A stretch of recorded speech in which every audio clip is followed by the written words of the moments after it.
नमस्कार, हंसध्वनि प्रोडक्शंस में मैं डॉक्टर सुवर्णा वार्ड आप सभी का स्वागत करती हूँ। आप सभी को हृदय से नमन करती हूँ। श्रोताओं, मेरा ये जो चैनल है हंसध्वनि प्रोडक्शंस, ये संपूर्णतया एकेडमिक चैनल है और बहुत दिनों से मेरी ये इच्छा थी कि इस पर ठुमरी पर कुछ बात होनी चाहिए। आज का दिवस विशेष है। आज 8 मई है और आज ठुमरी की प्रसिद्ध गायिका, बड़ी दिग्गज गायिका हैं श्रीमती गिरिजा देवी जी, उनका आज जन्म दिवस है। तो मैंने ये सोचा कि क्यों ना आज का दिन इस रूप में मनाया जाए। तो कैसा? तो ये बहुत सालों से इच्छा थी कि ठुमरी पर एक विशद कार्यक्रम होना चाहिए, और कार्यक्रम मतलब सिर्फ प्रस्तुतिकरण का नहीं। ठुमरी का बाज, ठुमरी का गायन, ठुमरी की स्टाइल, ठुमरी के घराने, उसकी भाषा, उसका साहित्य, इन सब पर चर्चा होनी चाहिए। और आज मेरा बहुत बड़ा सौभाग्य है कि मुझे डॉक्टर संध्या काथरटे, इनको मैंने आज आमंत्रित किया है। आप मुंबई निवासी हैं, पुणे में भी रहती हैं और विशेष रूप से ठुमरी की जानकार व्यक्ति हैं। आपने ठुमरी पर बहुत सारे वर्कशॉप्स किए हैं। पीएचडी का जो विषय है, इन्होंने देवी अहिल्या विश्वविद्यालय से पीएचडी की उपाधि प्राप्त की है और उसका विषय भी कर्नाटक और हिंदुस्तानी संगीत की उपशास्त्रीय विधाओं का तुलनात्मक अध्ययन। ठीक बोल रही हूँ ना? बिल्कुल। अच्छा, और एक बात है कि इनको सीसीआरटी की भी फेलोशिप मिली है और उसका भी जो विषय है वो भी ठुमरी से संबंधित। क्या विषय है आपका? ठुमरी में बोल उपज और बोल बनाव का महत्व। अच्छा, हाँ, तो ये भी मुझे इन्होंने बताया था। तो इन शॉर्ट मतलब सारी ही ठुमरी के बारे में जो कुछ हमें बताया जा सकता है वो इनसे अच्छा व्यक्ति नहीं हो सकता ऐसे मुझे लगा, क्योंकि बहुत सारे विश्वविद्यालयों में भी ये गेस्ट फैकल्टी के रूप में जाती रहती हैं और शास्त्रीय संगीत की तो ये मुख्य रूप से गायिका हैं ही। इनके गुरुओं में डॉक्टर शशिकांत तांबे जी, वी.आर. आठवले जी और बबन राव हल्दनकर जी। तो आपने ठुमरी का विशेष प्रशिक्षण भी लिया क्या? हाँ, जब मैं वी.आर. आठवले जी के यहाँ सीखती थी तो जिसको हिंदी में कहते हैं ना, मुझे नज़र दी उन्होंने। अच्छा, तो अच्छा, ठुमरी की नज़र उन्होंने मुझे, क्योंकि वी.आर. आठवले जी तो पूरे ख्याल गायक थे ना? हाँ जी, बिल्कुल ख्याल गायक थे, पर बहुत अच्छे प्राध्यापक थे वो। बहुत अच्छे, और उन्होंने ठुमरी पे बहुत अभ्यास किया हुआ है। अच्छा, और अच्छा। बहुत कम लोगों को ये मालूम है। तो उन्होंने मुझे बहुत ठुमरियाँ सिखाई और एक जिसे कहते हैं वो रास्ता दिखाया ठुमरी का। बहुत बढ़िया। और मेरी इस चैनल से मैं मेरे विद्यार्थियों को ये विशेष रूप से बताना चाहूँगी कि हमारे इस 3 एपिसोड्स हम इसके करने वाले हैं। तो गिरिजा देवी जी के जन्म दिवस को हम इस प्रकार मनाने वाले हैं कि आज, कल और परसों तीनों दिन हम एपिसोड्स करेंगे। तो बहुत ध्यान से सुनिए, हर चीज़ को ध्यान से सुनिए और फिर अपनाइए उसको, अपने गले में उतारिए उसको और उस पर चिंतन कीजिए, उसका अभ्यास कीजिए और फिर ठुमरी गाने की कोशिश कीजिए। तो शुरू करें? हाँ जी। सबसे पहले तो आपको बहुत बहुत धन्यवाद और सब श्रोताओं को भी मेरा नमस्कार। सो ठुमरी पे हम जो भी बताना चाहेंगे आपको, ठुमरी की उत्पत्ति, उसकी पृष्ठभूमि, ठुमरी के राग, ठुमरी के ताल, बोल बाँट, बोल बनाव की ठुमरी शैलियाँ, सब पे हम चर्चा करेंगे। तो आज का जो एपिसोड है उस पर मैं थोड़ा सा इतिहास, मतलब इतिहास तो काफ़ी पुस्तकों में लिखा होता है, फिर भी विद्यार्थियों की दृष्टि से ठुमरी मतलब क्या, उपशास्त्रीय संगीत क्या, और मेरे हिसाब से ठुमरी उपशास्त्रीय संगीत की सबसे बड़ी विधा है, ऐसा मुझे लगता है। हाँ। तो आप थोड़ा सा उसका हिस्ट्री बताइए ताकि अपना एक फ्लो शुरू हो जाए। हाँ जी। सबसे पहले तो ठुमरी का मतलब बताएंगे। हाँ, ठुमरी ये शब्द कहाँ से आया? तो ठुमरी में जो ठुम शब्द है उसका अर्थ है या उसका संबंध है ठुमकने से जी। और ठुमकने का या ठुमका लगाने का जो संबंध है वो है नृत्य से। तो यहाँ नृत्य करने की जो क्रिया है उसके साथ ठुमरी जुड़ी हुई है। और ये नृत्य कौन सा है? तो कथक नृत्य। अच्छा। तो ठुमरी, अगर हम उसके पृष्ठभूमि पे हम आएंगे, उस पे अगर हम उसका इतिहास देखें तो हम ये कहेंगे कि ठुमरी कथक नृत्य के साथ साथ गाने वाली एक विधा। मतलब कथक नृत्य के साथ तबला होता है, हारमोनियम होती है, फिर बांसुरी होती है, पढ़ंत करने वाले होते हैं, और उसके साथ जो गायन करते हैं उसके लिए जो गीत गाया जाता था वो था ठुमरी। अच्छा। ठुमरी, ठुमकरी, हाँ, हाँ, ऐसे उसका हम मतलब बता सकते हैं। और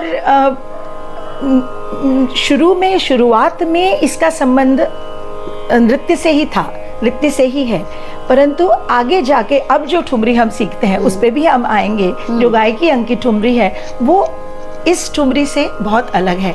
और आज भी जब कथक नृत्य में एक तो होता है कि फुटवर्क, मतलब तोड़े, परण, ये सब, और दूसरा अभिनय वाला जो उनका हिस्सा होता है प्रस्तुतिकरण में, वहाँ पे जो गीत गाया जाता है अभिनय के लिए जो गाते हैं उसके लिए ठुमरी जो है ये एक गीत प्रकार जिसको बोलबान की ठुमरी कहते हैं। अच्छा अच्छा अच्छा। तो ये वाजिद अली शाह का जो बताते हैं कि वहाँ से उनका बहुत बड़ा योगदान है। हाँ, बहुत बड़ा है। उसके पहले मैं थोड़ा सा आपको बता दूं कि जैसे आपने पूछा कि उपशास्त्रीय संगीत क्यों है ठुमरी, तो अगर हम हिंदुस्तानी या भारतीय संगीत का वर्गीकरण करें तो मोटे तौर पे हम उनको 4 भागों में विभाजित कर सकते हैं: शास्त्रीय संगीत, उपशास्त्रीय संगीत, सुगम संगीत और लोक संगीत। कोई भी गीत प्रकार आप लें, आप सहजता से इन चारों में से किसी हिस्से में उसको डेफिनेटली या रख सकेंगे। हाँ। कहाँ तो वो किसी न किसी हिस्से में तो आ ही जाता है। शास्त्रीय संगीत शास्त्रों में बंधा हुआ संगीत, जो शास्त्र शुद्ध हो, जिसे शास्त्रों के बंधन में रखते हुए गाया जाए, जैसे ध्रुपद, धमार, ख्याल, सरगम, तराना, लक्षण गीत, ये सारे जो हैं ये सब शास्त्रीय संगीत के की विधाएं हो गई। ये सारी विधाएं, शब्द तो सभी विधाओं में होते हैं, पर ये सारी विधाएं स्वर प्रधान होती हैं। स्वरों का महत्व ज़्यादा है। पहले ये तय किया जाता है कि ये राग, ये बंदिश जो है वो किस राग में बिठाई जाएगी, और फिर उस बंदिश की रचना होती है। तो स्वरों का अनन्य साधारण महत्व है। राग के बाहर ना जाएं, राग की शुद्धता को पकड़ के उसका गायन करें, इसका शास्त्रीय संगीत में बहुत महत्व होता है। अब थोड़ी देर के लिए हम उपशास्त्रीय संगीत थोड़ा अलग रख देते हैं और सीधे सुगम संगीत पे जाते हैं, क्योंकि शास्त्रीय संगीत के बिल्कुल विपरीत है सुगम संगीत, जिसमें शब्दों का अनन्य साधारण महत्व है। कोई भी सुगम संगीत का कोई गीत, फिर चाहे वो गजल हो या भजन हो या अभंग हो, वो पहले लिखा जाता है और फिर उसे स्वरबद्ध किया जाता है। जिस किसी भजन के लिए या भावगीत के लिए या गज़ल के लिए जो शब्द हैं उसके अनुरूप अगर उसकी स्वर रचना हो तो वो शब्द, तो जो गीत है वो अजर अमर हो जाता है, अमर हो जाता है, क्योंकि वो उसको पोषक रहता है। जो शब्द है उसी के पोषक वो स्वर उसमें होते हैं। पर यहाँ शब्दों का ज़्यादा महत्व है। शब्दों के भावार्थ के अनुसार उसकी स्वर रचना होती है। तो एक तरफ शास्त्रीय संगीत हो गया जहाँ स्वरों को बहुत महत्व है, एक तरफ सुगम संगीत हो गया जिसको शब्दों का बहुत महत्व है, और फिर एक हो गया लोक संगीत जो लोगों के लिए है, लोगों द्वारा बनाया गया है। सुगम संगीत की ही एक वो विधा है। हाँ, ऐसा भी समझिए आप। हाँ। और उसका कोई ऐसा कि कोई ऐसा लिखित उसका कोई प्रमाण हो, ऐसा भी नहीं है। एक पीढ़ी से दूसरी पीढ़ी तक वो पहुंचता है और रोजमर्रा की जिंदगी से उसका बहुत संबंध होता है। अब इस सब में उपशास्त्रीय संगीत कहाँ है? तो शब्दों का भी महत्व है, स्वरों का भी महत्व है, और उसमें सबसे ज्यादा जो महत्वपूर्ण बात है वो है भावाभिव्यक्ति। ठुमरी का जो मूल मंत्र है वो है भावाभिव्यक्ति। मतलब शब्दों को सुरों के माध्यम से उनका भावार्थ किस तरह से लोगों के सामने लाया जाए, तब वो ठुमरी बनती है। तो जो इतिहास में हम देखते हैं तो ठुमरी का स्टेज पर प्रस्तुतिकरण ये कब से होने लगा, ऐसा आपको लगता है? मतलब इसका इतिहास तो बहुत पुराना है। हाँ, जैसे मैंने बोला कि ठुमरी सदृश गीत प्रकारों का हमें बहुत उल्लेख मिलता है। हाँ, पर हम यहाँ से शुरू करेंगे कि बोल बाट की ठुमरी जो नृत्य के साथ एक अकम्पनीमेंट सॉन्ग के तौर पे गाई जाती थी, है ना। आपने अभी एक प्रश्न पूछा कि वाजिद अली शाह का योगदान क्या है। उनका बहुत बड़ा योगदान है। देखिए क्या होता है कि कोई भी चीज़ अगर उसमें अगर विकास हो या वो विकसित हो तो वो कोई 1-2 दिन का समय नहीं लगता, उसे काफ़ी साल लग जाते हैं। वाजिद अली शाह जो स्वयं बहुत अच्छे गायक थे, अख्तर पिया के नाम से उन्होंने बहुत बंदिशें भी बनाई, फिर वो बंदिशगार भी थे, है ना। तो वो बहुत अच्छे और कोरियोग्राफर थे। अच्छा। नृत्य की रचना, नृत्य नाटिकाएं उन्होंने कितनी लिखी। तो वाजिद अली शाह जो थे वो बहुमुखी कलाकार थे। उनके समय ये फर्क हुआ ठुमरी में। तो एक समय, अब कलाकार है तो क्रिएटिविटी होती है ना। तो वो उन्होंने एक बात कही कि क्यों ना इस नृत्यांगना को थोड़ी देर के लिए हम अलग करें, और जो पीछे से गीत गा रहे हैं जो ठुमरी के, वो आप सामने आइए, अब आप गाइए उसको, है ना। तो अब क्या होता है सुवर्णा जी, जो चीज़ ऑडियो विजुअल मतलब दृश्य श्राव्य जो होती है ना, वो चीज़ लोगों पे बहुत परिणाम करती है। इसीलिए रेडियो से टेलीविज़न ज़्यादा लोकप्रिय है, क्योंकि उसका परिणाम आप पे ज़्यादा पड़ता है। यहाँ पर नृत्यांगना हटने से वो जो दर्शन थे या जो देखने वाली बात थी वो तो निकल गई। अब जो सामने आए, जो भी सब भावाभिव्यक्ति नृत्य के माध्यम से उस गीत की, तो वो अब आपको आपके गले से बतानी, स्वरों से बतानी है, क्योंकि वो सारा दारोमदार जो है वो आपके, वो अभिनय ही स्वरों से करना है आपको, बिल्कुल बराबर। इसीलिए ठुमरी के लिए कहते हैं जिसके मन में नृत्य हो, मन में नृत्य हो, वो ठुमरी बहुत अच्छे से गा सकते हैं। क्योंकि आपको ये सब कल्पना करनी है, आपको ये इमेजिन करना है कि नृत्यांगना इसको कैसे करेगी, तभी उसका परिणाम आप बता सकते हैं। तो आज जो हम ठुमरी से, मैंने आपको बताया कि बोलबाट की ठुमरी नृत्य के साथ की ठुमरी, आज जो ठुमरी हम मंच पे सुनते हैं, महफिलों में सुनते हैं, वो ठुमरी है बोल बनाओ की ठुमरी या गायकी अंग की ठुमरी। तो ठुमरी के प्रकार हैं अलग अलग। हाँ, उसके बारे में थोड़ा सा बताइए। बिल्कुल, मतलब बोलबाट की ठुमरी, बोल बनाओ की ठुमरी नहीं, उसमें एक और बंदिश की ठुमरी भी है, उस पे भी हम आएंगे। और एक और ठुमरी की बात बताती हूँ। जब ये नृत्यांगना हट गई और गायिकाएं सामने आई, तब एक बीच के कुछ समय तक एक और ठुमरी का प्रकार था, वो था अदाकारी की ठुमरी।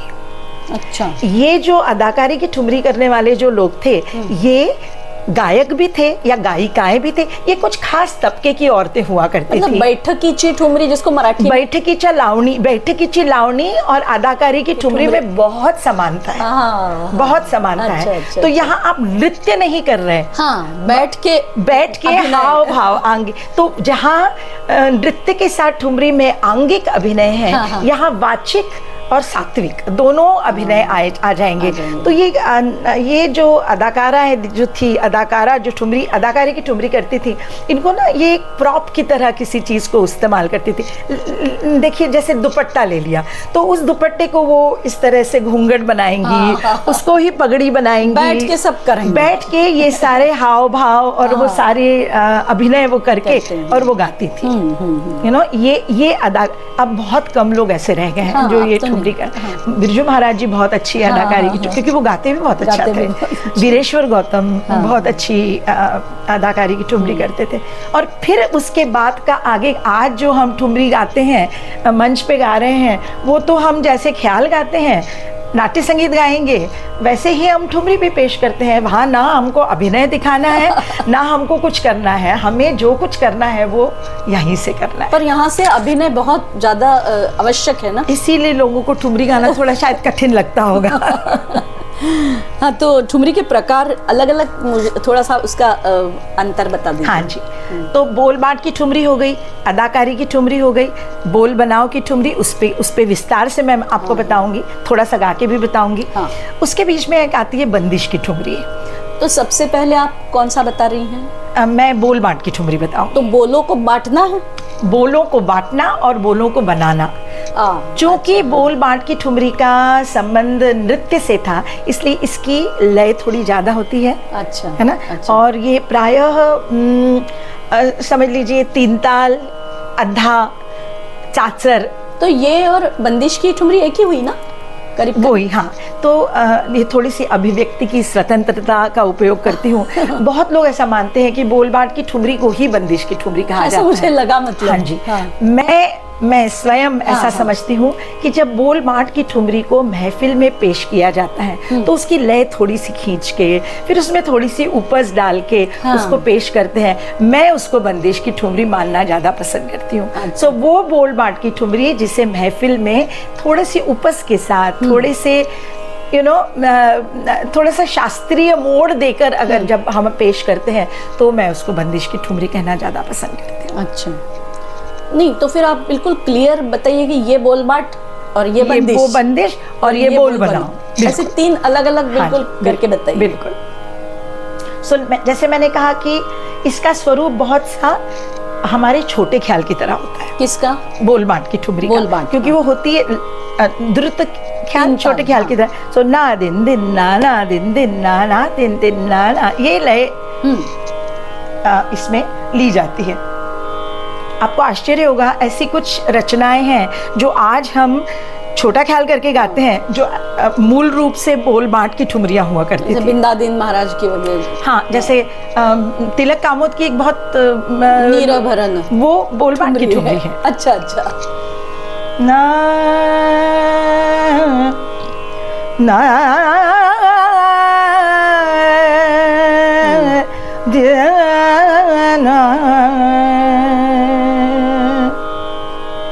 ना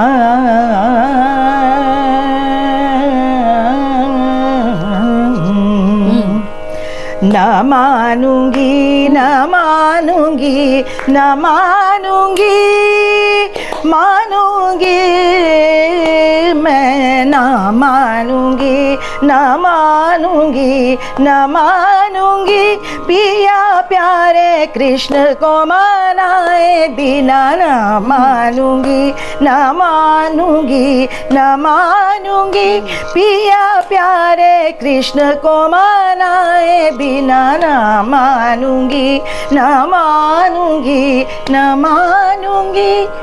इस तरह से उसका स्वरूप होता है। और फिर अभिनय दिखाने के लिए उसमें कथक नृत्यांगनाएं या नृत्य के कलाकार गत भाव करते हैं। तो ये गत भाव क्या करते हैं, छोटी सी कोई एक कहानी, कवित्त ले लेते, कहानी छोटी सी एक, जहाँ पे हारमोनियम पे नगमा बजता है, तबले वाले ठेका देते हैं और ये थोड़ी सी कहानी, वो कहानी कुछ भी हो सकती है। राधा अपना श्रृंगार करके जा रही है, रास्ते में कृष्ण कन्हैया मिल गए, कंकर से गगरी फोड़ी, पूरी साड़ी भीग गई, ये छोटा सा कोई एक ये, और वापस से फिर से वो अपने मुखड़े पे आ जाते हैं। इस तरह से इस बोल बाँट के ठुमरी की रचना होती है। अब ठुमरी में बोल बनाओ का बहुत महत्व है। मेरे गुरुजी, आठवले गुरुजी तो यहाँ तक कहते थे कि बोल बनाओ नहीं तो ठुमरी नहीं, इतना उसका महत्व है। और इसीलिए ठुमरी का जो मूल मंत्र है वो क्या समझा जाता है, सुर से बात, बोल से बात और बात से बात। अच्छा, अब ये बात से बात क्या है? सुर से बात तो समझ में आता है, बोल से बात भी समझ में आता है, और बात से बात क्या है? तो जो बात कही जा रही है उसके अंदर भी छुपी हुई जो बातें होती हैं उनको ठुमरी में दिखाना, यही बोल बनाओ है। अच्छा, और ये करते समय आपको एक परत दर परत वो अलग अलग भावार्थ जो है वो खुलते जाते हैं।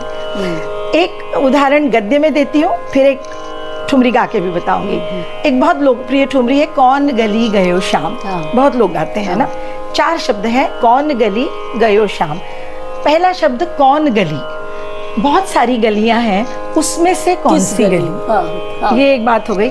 गयो शाम, आने वाले से कोई मतलब नहीं है, गए कहाँ, कौन गली गयो शाम। और कोई गोप गोपी संग सखा गए हो तो उनसे मुझे कोई मतलब नहीं है, शाम कहाँ गए। तो एक छोटे से वाक्य में भी आपको इतने सारे अर्थ मिलते हैं, है ना। परंतु उस वाक्य में भी गयो इस शब्द पे भी बहुत बोल बना, मतलब अलग अलग परतें खुलती हुई दिखती हैं, क्योंकि उसको जिस तरह से गाया जाए उस तरह से भावार्थ निकलता जाता है ना। तो एक ठुमरी है, अब हमने खमाज से शुरुआत की है, तो ननदिया काहे मारे बोल, है ना। ननदिया ननदिया काहे मारे बोल, ननदिया मारे, अरे ननदिया काहे मारे मारे बोल, काहे री ननदिया मारे बोल। अब दूसरा एक पहलू, ननदिया मारे, ननदिया मारे, गुस्से में काहेरी ननदिया मारे बोल। तो एक ही इसमें एक ही वाक्य में आप बहुत से भावार्थ उसमें देते हैं, और यही बोल बनाओ की ठुमरी है। इसी बोल बनाओ की ठुमरी की हम बात करते हैं, मतलब बोलों को अलग अलग प्रकार से बनाना। बिल्कुल बराबर। और जब आप वाजिद अली शाह की बात करते हैं, उन्होंने 9 साल तक राज्य किया, हाँ, और उस 9 सालों में उन्होंने बहुत ठुमरी में बहुत सारे बदलाव लाए। अच्छा। जो बहुत उनके दरबार में कदर पिया, और एक और नाम मुझे सुनने को आया बहादुर हुसैन करके, ऐसे कुछ लोग थे। बाद में सादिक अली खां साहब, भैया गणपत राव, इन लोगों ने भी ठुमरी में बहुत काम किया, पर इनका इसलिए योगदान ज़्यादा कि बोल बनाओ की ठुमरी इस समय की देन समझी जाती है कि इन्होंने हमें बोल बनाओ की ठुमरी दी। तो आपके हिसाब से जब हम ठुमरी सीखते हैं या सिखाते हैं विद्यार्थियों को, तो सबसे पहले विद्यार्थियों को कौन सी ठुमरी सिखाई जानी चाहिए? आपके हिसाब से क्या लगता है, मतलब आपको? मतलब पहले तो बंदिश की ही सिखानी चाहिए ना, हाँ, एक्चुअली, क्योंकि वो उसके साथ जैसे अंग्रेजी बोलते हैं आइडेंटिफाई कर सकेंगे। सबसे पहली तो परेशानी ये होती है, सिखाते समय आप इतने साल से सिखा रही हैं, पढ़ा रही हैं, तो सबसे पहली तो परेशानी ये होती कि जो राग खमाज हमें एक प्राथमिक स्तर पे सिखाया जाता है, वो राग खमाज और ठुमरी में सुनाई देने वाला राग खमाज या भैरवी या काफी, उसमें कोई सिमिलैरिटी नहीं है। एब्सोल्युटली, उसमें कोई ऐसा लगता है कि वो तो कोई समानता है, वो तो कुछ और ही था और ये तो कुछ और ही गा रहे हैं, तो ये सबसे बड़ी समस्या आती है। तो ये आप अगर उनको बताएं हाँ वो भी राग खमाज है, पर अब मैं आपको खमाज में, तो ठुमरी एकदम से नहीं सिखा सकते। इसलिए बिल्कुल बराबर कहा आपने, बोल बाँट की ठुमरी जो छोटे ख्याल के सदृश हो उसे ही सिखाना ज़्यादा मुझे लगता है ठीक रहेगा। अच्छा, तो अब आप ये ख्याल और बंदिश की जो रचना होती है, ठुमरी मतलब ठुमरी की एक रचना होती है बंदिश की, हाँ जी, तो वो वैसे ही होती है ना ख्याल जैसी, स्थायी अंतरा, तो उसमें भी कोई अंतर है दोनों में? हाँ, बेसिक रचना वैसी ही है, हाँ, क्योंकि वो भी 2 लाइन की होती है, ये भी बड़ा ख्याल। हाँ।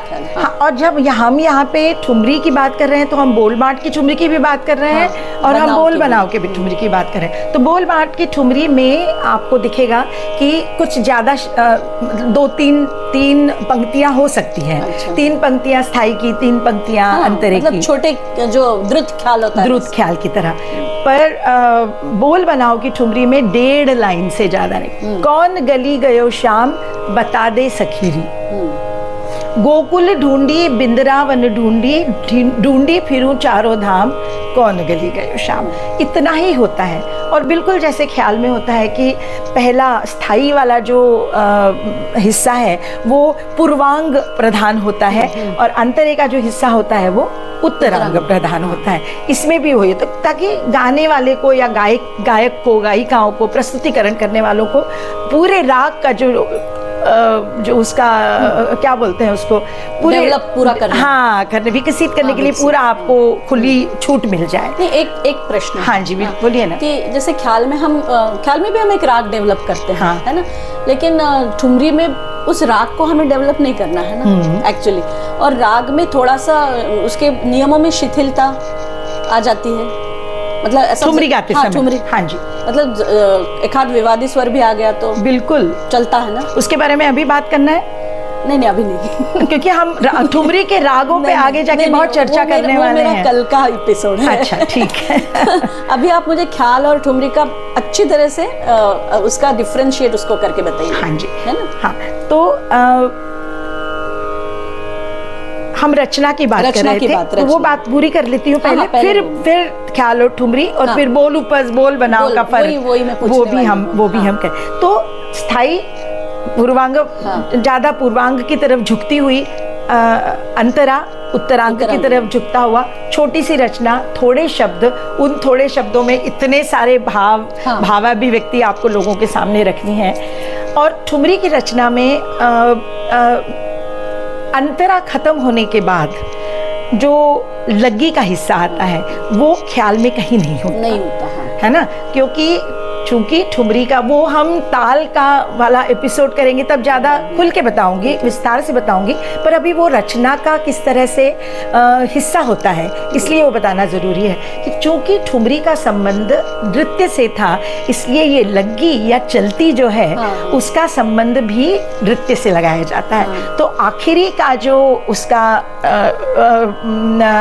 अंतरा जो है, उसकी अंतिम लाइन जो होती है, अंतिम लाइन के बाद में उसका छंद बदल जाता है। दीपचंदी में होती है ज्यादातर ठुमरियां। थोड़ा आप गाएंगी क्या? हाँ बिल्कुल, आके बताती हूँ। मतलब मुझे ये भी बताइए कि मतलब बच्चों को, हमारे विद्यार्थियों को, कि एक ख्याल भी बताइए और एक ठुमरी बताइए, केवल बंदिश, दोनों, मतलब ठीक। बाकी आपको गाना नहीं है अभी, मतलब आप चाहती हैं तो हमें बहुत अच्छा लगेगा। लेकिन केवल मैं अभी प्रश्न मेरा बंदिश की रचना पे है, इसलिए मैं चाह रही हूँ कि ख्याल और ठुमरी, ये दो चीजें। बिल्कुल। तो मैं एक ख्याल की बंदिश गाती हूँ, विलंबित ख्याल की, और उसमें ही थोड़ी सी उपस करके बता देती हूँ। तो अच्छा, आगे का प्रश्न बोल बनाओ पे आएंगे हम सीधे, ठीक है ना। तो ये जो ख्याल मैं बता रही हूँ ये जोग राग में है। अच्छा। बहुत पारंपरिक, बहुत सुनी हुई रचना है। पी हरवा को बिरमाई, है ना। ठीक है, ठीक।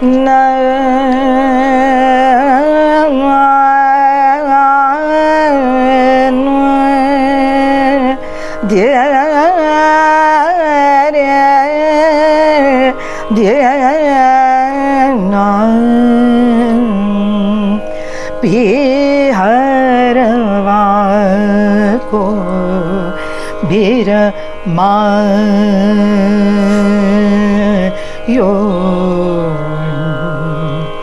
बिरहन को अति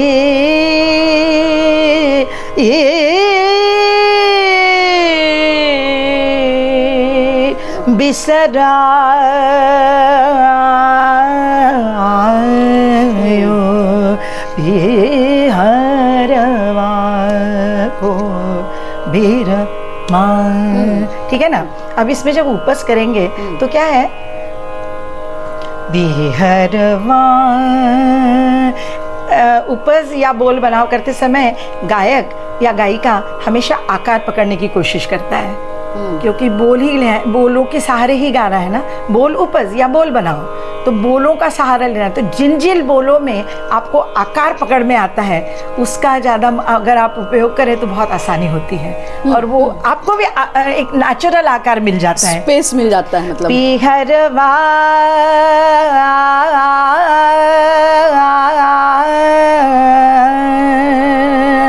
बिरमायो बिरमायो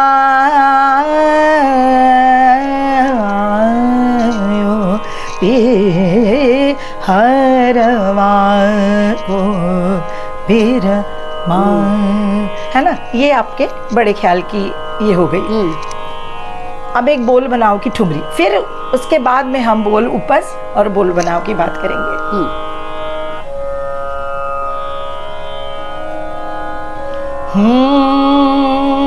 पीलू राग की बंदिश है ना,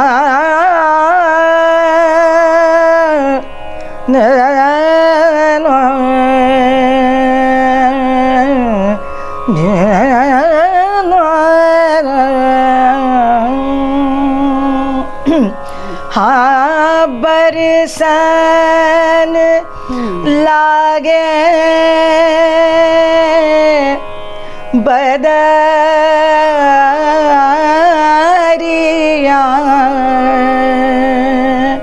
पिया बिन लागे ना मोरा जिया। ये उसके शब्द हैं। अब यहाँ क्या होगा, बरसन लागे बदरिया, इसका पूरा अर्थ भावार्थ निकलना चाहिए उसका उसकी उपज करते समय। बोल उपज को बोल बनाओ में कन्वर्ट करना है आपको। बरसन लागे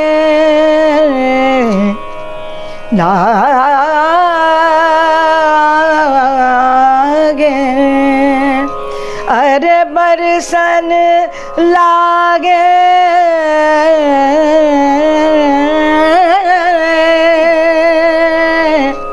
बदरिया पिया बिन लागे ना मोरा जिया। बरसन लागे बदरिया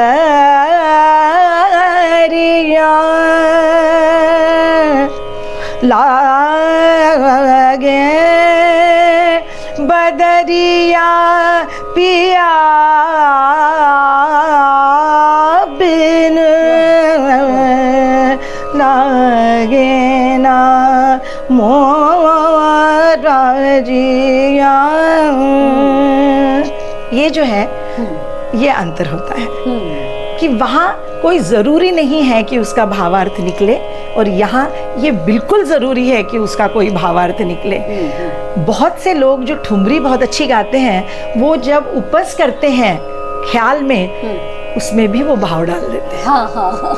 तो अगर बोल उपस का में भावार्थ निकल जाए और सिर्फ उन शब्दों का प्रयोग सिर्फ खूंटे की तरह ना हो, तो कितना मज़ा आएगा। ये थोड़ा सा ये मर्म अगर समझ में आ गया तो मुझे लगता है कि आप उसका मज़ा ख्याल और ठुमरी दोनों में ले सकते हैं। अच्छा। और ये जो आपने राग की बात की ना कि जब आरंभ में ठुमरी सिखाई जाए तो क्या करना चाहिए, तो मैंने जैसे बोला कि हाँ, शुरू में आप बिल्कुल बोल बांध की ठुमरी, बंदिश की ठुमरी सुनाइए। हाँ, बंदिश की ठुमरी का विषय रह गया, है ना, कि मतलब मेरा उसकी तरफ देखने का नजरिया कैसा है। तो बोल बांध की ठुमरी एक, हम बिंदादीन महाराज की बात लेते हैं, उन्होंने असंख्य सैकड़ों बोल बांट के ठुमरियों की रचना की, है ना, जो अभी भी कथक नृत्य के प्रस्तुतिकरण में एक मतलब हमेशा सब लोग उनका उपयोग करते हैं। तो चूंकि ये लेगडेम जैसा है इसलिए हम भैरवी ले सकते हैं, ठीक ना। भैरवी के का उदाहरण दे सकती हूँ मैं, चलता है ना।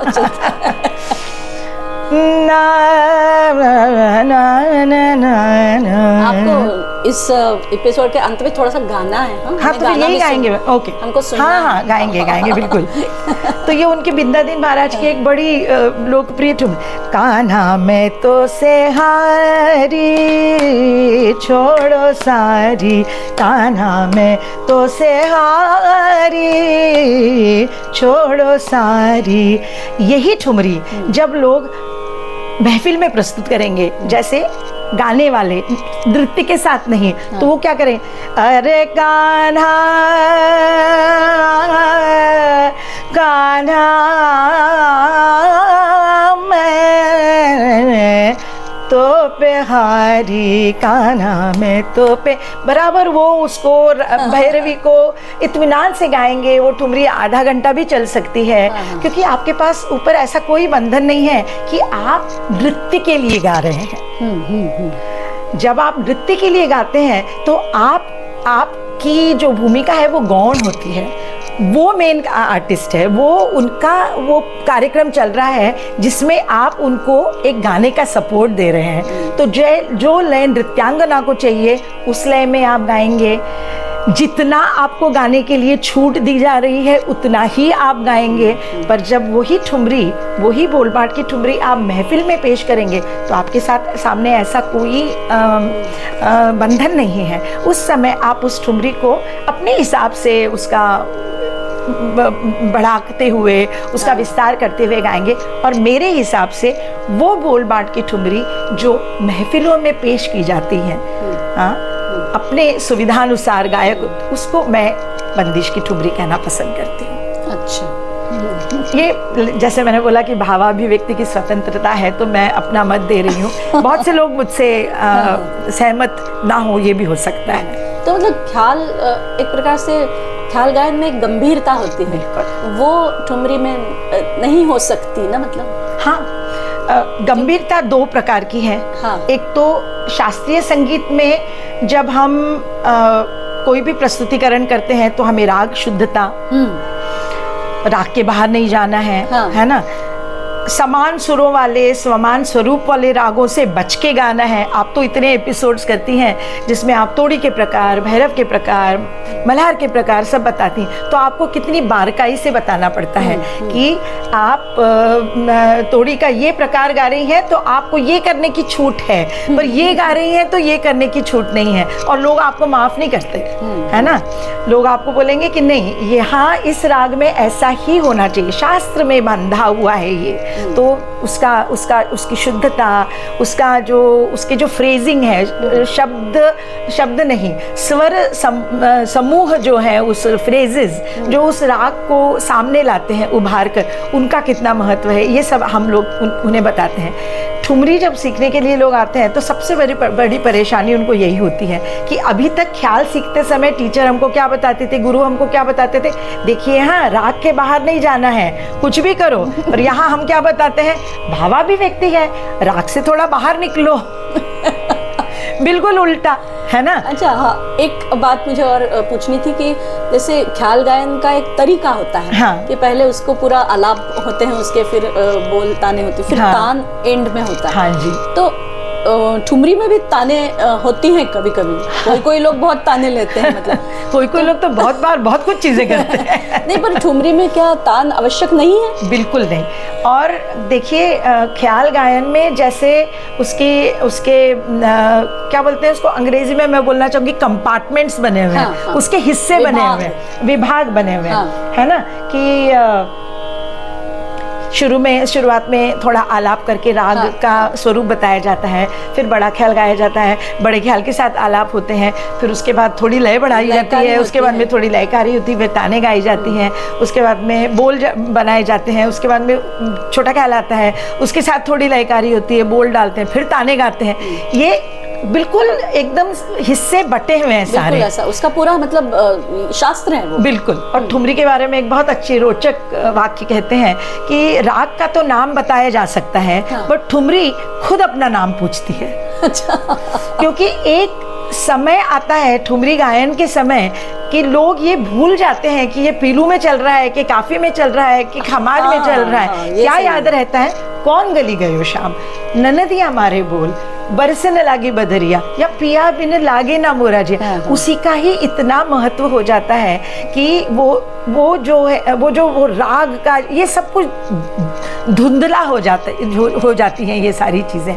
और मुझे लगता है कि ठुमरी गाने की कठिनता का ये एक बहुत बड़ा कारण है, क्योंकि एक सीधे वो एक इकाई की तरह आपको प्रस्तुत करनी पड़ती है। नहीं, पर मेरा प्रश्न था कि तान, तो यदि आप समझ लीजिए जैसे मैं हूँ, हाँ, मुझे तान अब नहीं मेरे से गाई जाती, लेकिन मेरी अभी आवाज चल रही है और मैं भावाभिव्यक्ति भी अच्छी तरह से कर सकती हूँ, तो मैं ठुमरी गा सकती हूँ। हाँ, पर सिर्फ तान नहीं गा सकना, किसी किसी की आवाज में तान नहीं होती। ठुमरी में तान का कोई एक्चुअली उसका तान मतलब बहुत आवश्यक नहीं है, कुछ भी नहीं। जो ताने ली जाती है वे छोटी ताने ली जाती हैं, उनको तान कहा भी नहीं जा सकता। आप सिद्धेश्वरी देवी की ठुमरी सुनी है, उसमें उन्होंने छोटे ताने वो लेती थी, पर कितनी दफा वो बनारस अंक की या पूरब बाज की जो कहीं आपको तान दिखेगी नहीं। उसकी सरगम तो होती ही नहीं, तान होती नहीं, राग शुद्धता के नियम ढीले पड़ गए हैं, है ना। ताल भी कौन सा है, दीपचंदी है। ये सब मिलके जो रसायन बनता है ना, वो थोड़ा सा क्या बोलते हैं उसको अंग्रेजी में जिसे बोलते हैं इंटिमिडेट कर देता है। अरे शुरू कैसे करें, शुरू करते ही एकदम अच्छा आकार में नहीं गाना है, बोल बनाव करना है तो बोल ही गाना है। अच्छा, वो बोल बनाव करते समय भी उसका कोई अर्थ निकलना चाहिए। निरर्थक तो आप गा ही नहीं सकते, निरर्थक बोल नहीं है, आप बोल उपज नहीं कर रहे हैं, आप बोल बनाव कर रहे हैं। ये सब मिलके वो जो थोड़ा सा जो कुछ होता है ना, वो थोड़ा सा मुझे लगता है थोड़े घबरा जाती हैं। मतलब नया सीखने वाला जो है वो थोड़ा सा इस बात से ठुमरी के सौंदर्य बिंदु, ऐसा यदि हम जरा थोड़ी वजनदार भाषा में कहें तो क्या कौन से हो सकते हैं ऐसा? हाँ, बहुत अच्छे सौंदर्य बिंदु हैं, बहुत अलग हैं, ख्याल से बहुत अलग। देखिए, कुछ तो चीजें थोड़ा उसका आवाज, थोड़ी आवाज कम कर दीजिए। हाँ, बस। कुछ तो चीजें कॉमन है, सुर में तो गाना ही है, ताल में भी गाना है, हाँ, बोल भी है। तो ये सारी चीजें, ख्याल गाइए, ध्रुपद गाइए, लोकगीत गाइए, सुगम संगीत गाइए या ठुमरी गाइए, सुर में गाना है, ताल में गाना है। सबसे पहली जो बात है कि जैसे हमने बोला कि तान, आलाप और सरगम, इसका कोई यहाँ पे मतलब ही नहीं है। पर क्या लिया जाए, उसकी जगह क्या कंपनसेट क्या करता है उसको, इनकी जगह क्या आवश्यकता क्या होती है। तो ठुमरी के संदर्भ में कहा जाता है मुर्कियां या खटके। खटके, मुर्की, इनके बारे में बताइए। इनके बारे में बहुत मतलब हम लोग हमेशा ये सुनते हैं कि खटके और मुर्की का उपयोग करके आप ठुमरी का सौंदर्य जो है, ये सुंदरता जो है वो बढ़ा सकते हैं, है ना। क्योंकि अब हम समझ चुके हैं कि बोल बनाव करना यानी क्या करना। उसके बाद में आविर्भाव, तिरोभाव, आपने भी बोला ना कि राग शुद्धता के और हम लोग ध्यान नहीं दे रहे हैं, तो राग शुद्धता के और ध्यान नहीं दे रहे हैं, तो क्या करते हैं, तो एक राग से दूसरे राग में जाना और उससे वापस अपने मूल राग में वापस आना। ये जो आविर्भाव, तिरोभाव वाला जो ये ठुमरी के सौंदर्य का एक बहुत बड़ा हिस्सा होता है। मैं एक बात स्पष्ट करना चाहती हूँ कि आविर्भाव, तिरोभाव करना कोई मैंडेटरी नहीं है, कोई जरूरी नहीं है। आप बिना उसके भी ठुमरी प्रस्तुत कर सकते हैं, गा सकते हैं, उतनी ही प्रभावशाली ढंग से गा सकते हैं। परंतु आविर्भाव, तिरोभाव का एक अपना उसमें स्थान है, क्योंकि ठुमरी का संदर्भ जो है वो भावाभिव्यक्ति के लिए है। तो ये जब एक राग से दूसरे राग में जाना और वापस आना, ये जब आप भावाभिव्यक्ति के लिए करते हैं, तब आपको वो खटकता नहीं है, तब आपको ऐसा लगता भी नहीं है कि ये राग के बाहर गए। और ऐसा नहीं है कि आपने कोई दूसरा राग लिया तो उस राग को गाने लगे और उसमें अटक जाएं, तो वापस आ नहीं सकते, ये भी बात नहीं होना चाहिए, है ना। तो खटके, मुर्कियां, आविर्भाव, तिरोभाव, कहन और पुकार। कहन मतलब कहना, जैसे मैंने अभी एक गाते गाते ननदिया, ये जो है ना, ये कह दिया मैंने, काहेरी ननदिया,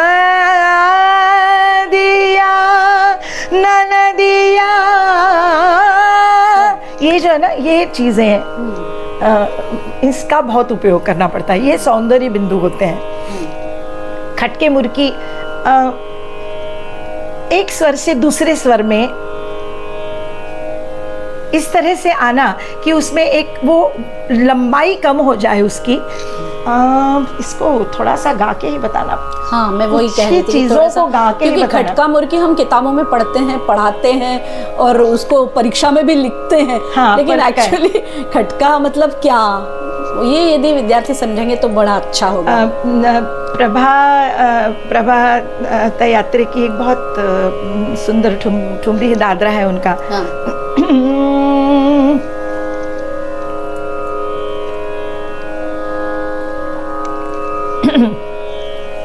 उसमें शायद हमें मतलब हम बता सके कि ये खटका था। हाँ बैरन रतिया, हाँ बैरन रतिया नींद, ये द नींद चुराए बैरन, इसको क्या कहेंगे, इसको ही यही है वो, यही वो खटका है। यही नींद चुराए बैरन रतिया, नींद चुराए बैरन रतिया, हाँ बैरन रतिया बैरन, बैरन ये मुर्की। हाँ हाँ, तो ये छोटे छोटे चीज़ों से ये ठुमरी की जो रंगत है वो बढ़ती जाती है। और इन खटकों का और इसका प्रयोग हमेशा इस संदर्भ में भी बहुत अच्छी तरह से होता है कि कुछ कुछ राग ठुमरी के ऐसे हैं जिनमें जो ऑडो राग है, जैसे तिलंग है ना। अब तिलंग राग का सागमपनिसा सानिपमगसा है ना, उसमें वो जो गैप जो है ध और रे की जो गैप है वो ठुमरी गाते समय बहुत अच्छी तरह से उसका उपयोग हो जाता है, उसको उपयोग करते हैं। देखो जिया बेचैन, ये जो हुआ ना सावरिया सावरिया सावरिया देखो जिया बेचैन, ये जो बात होती है कि वो उन सौंदर्य बिंदुओं का उपयोग इस तरह से किया जाए कि जो ख्याल में गाने के लिए जो छूट मिलती है, बहुत क्या होता है मटेरियल बहुत मिल जाता है ख्याल गाने के लिए। इसलिए कोई बोले कि 15 मिनट का ख्याल गाइए तो इतनी तकलीफ नहीं है, पर 15 मिनट की ठुमरी गाइए तो वो थोड़ी सी मुश्किल हो जाती है, क्योंकि वो 5 मिनट आलाप कर रहे हैं, फिर बंदिश की वो बंदिश भी इतनी सी है, फिर उसमें बोल बनाव भी करना है और सीधे लग्गी पे आ जाता है वो। तो वो 15 मिनट की ठुमरी गाना वो एक कठिन बात है, मतलब थोड़ा, और मुझे लगता है इसी से लोग थोड़ा ठुमरी से थोड़ा डरते हैं। नहीं, वो अपना कल का होगा शायद बातचीत, वो दीपचंदी का भी डर होता है एक्चुअली। मैं तो स्वर्णा जी जब आरंभ में ठुमरी सिखाना शुरू करती हूँ तो जैसे आपने बिल्कुल कहा बोल बांट की ठुमरी, फिर कोई दादरा, क्योंकि फिल्मों के गानों की वजह से दादरा और कहरवा लोगों को बहुत अच्छे मालूम है, तो फिर थोड़ा दादरा, हाँ, या कहरवा में कोई दादरा, वो भी बताऊंगी कि दादरा कोई दादरा में ही हो, ये कोई ज़रूरी नहीं है, कहरवा में कोई दादरा, और फिर धीरे धीरे आगे बढ़ते हुए फिर चाचर जो कि फास्ट दीपचंदी होता है उसमें कुछ, और फिर घूम फिर के, जैसे हम पहले दिन से बड़ा ख्याल तो सिखाते नहीं है ना, तो मैं तो बोल बनाओ की ठुमरी को ठुमरी का बड़ा ख्याल ही कहती हूँ। अच्छा, मैं हमेशा कहती हूँ कि दादरा ये जो चीज़ें हैं वो ठुमरी के छोटे ख्याल हैं, बाकी जो हैं वो ठुमरी के बड़े ख्याल हैं। और हम आविर्भाव तिरोभाव के बारे में बताना भूल गए, वो एक बार ये बात बता दें हम, है ना। तो एक तो प्रश्न ये हो गया कि राग से बाहर का स्वर, तो दूसरा राग ही आ जाता है ना करीब करीब। नहीं, एक उदाहरण ऐसे बताती हूँ कि वो राग वो ही रहेगा पर सिर्फ एक वो स्वर सिर्फ उसके बाहर जाके लिया जाएगा। तो अगर भैरवी गा रहे हैं,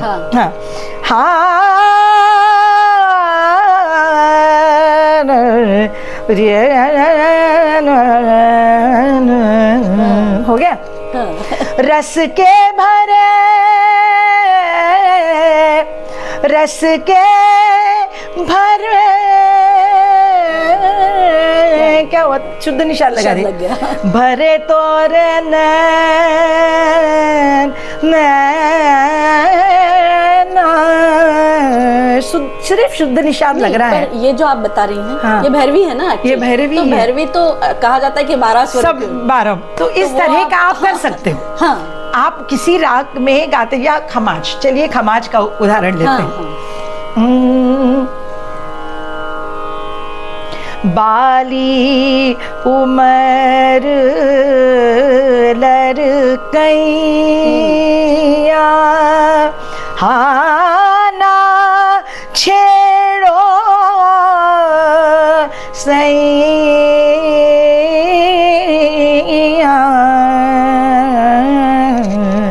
बाली बाली उमर लड़कैया, उमर लड़कैया,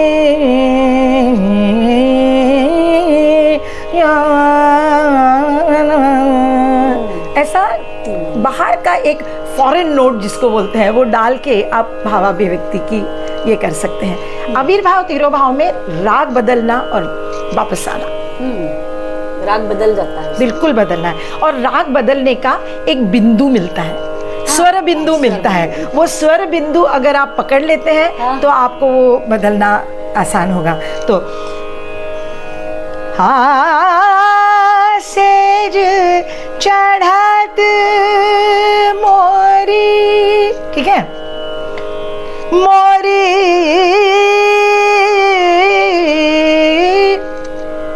मोरी है ना, वो रे मिल गया, मोरी मोरी सेज सेज चढ़ा, वापस आसानी से। खमाज में आपको निशात कोमल मिल रहा है आते समय, आपको ढूंढना पड़ता है जगह, वो जगह ढूंढेंगे तो वो मिल जाती है। सानी धा प, किसी राग की याद, किसी राग का कुछ याद आती है? सानी धा प ग प ध नि ध प ग प ग,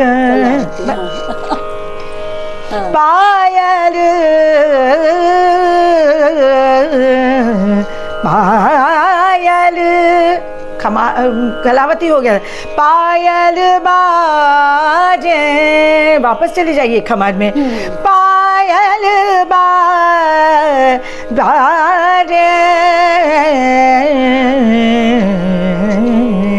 तो ये जो है जल्दी जल्दी से सूझे कि मगर भाव हानि ना हो, राग हानि ना हो। खमाज में तो वापस आना है, खमाज भूल जाए ऐसा कुछ मत कीजिए, यू नो, एकदम कोई कोमल धैवत या कोमल ऋषभ का कोई ऐसा, तो वापस आने में तकलीफ होगी और वो थोड़ा क्या बोलते हैं, और लगेगा, विसंवादी लगेगा, उसका कुछ उन भावनाओं का जो संबंध है वो वैसा ही रहना, और होता है ना राग का, उसके ही आसपास ही वो घूमना चाहिए। तो आपकी सौंदर्य दृष्टि ये डिमांड करती है, ये मांगती है कि आप आविर्भाव तिरोभाव अगर करें तो जो मैंडेटरी नहीं है तो इस तरह से करें कि वो आसानी से आपको ही उसके अंदर और बाहर करने में सुविधा ना हो, सुनने वाले श्रोताओं को भी आपके साथ उससे अंदर बाहर करने में उतनी ही सुविधा हो, नहीं तो थोड़ा सा परेशानी हो सकती है। ठीक है, तो अभी अपना टाइम यहाँ पर समाप्त होता हाँ जी। है, पर मैं भूली नहीं हूँ कि आपने अभी हमको पूरी ठुमरी नहीं सुनाई। हाँ सुनाएंगे ना, जरूर सुनाएंगे। कल मैं आपसे वो सुनना चाहूँगी, बिल्कुल पक्का, जरूर प्रॉमिस, जरूर। कल हम ठुमरी के राग, ठुमरी के ताल, हाँ बिल्कुल, ठुमरी का साहित्य, हाँ इन सारी बातों पे चर्चा करेंगे। बहुत बहुत धन्यवाद। और श्रोता जो लोग विद्यार्थी नहीं हैं परंतु ठुमरी के बारे में बहुत समझना चाहते हैं, उनके लिए भी ये आज का एपिसोड निश्चित रूप से फलदायी हुआ होगा, ऐसा मेरा मानना है। तो आज आपने थोड़ा सा इतिहास, ठुमरी शब्द का जो शाब्दिक अर्थ है वो क्या है, ठुमरी के जो प्रकार हैं वो क्या हैं, बोल बनाव किसे कहते हैं, बोल बाट किसे कहते हैं, बंदिश की ठुमरी क्या है, खटका क्या है, मुर्गी, ऐसी बहुत सारी बातें आज आपने समझी हैं। और कल अपन फिर से मिलते हैं इसी जगह। धन्यवाद। धन्यवाद।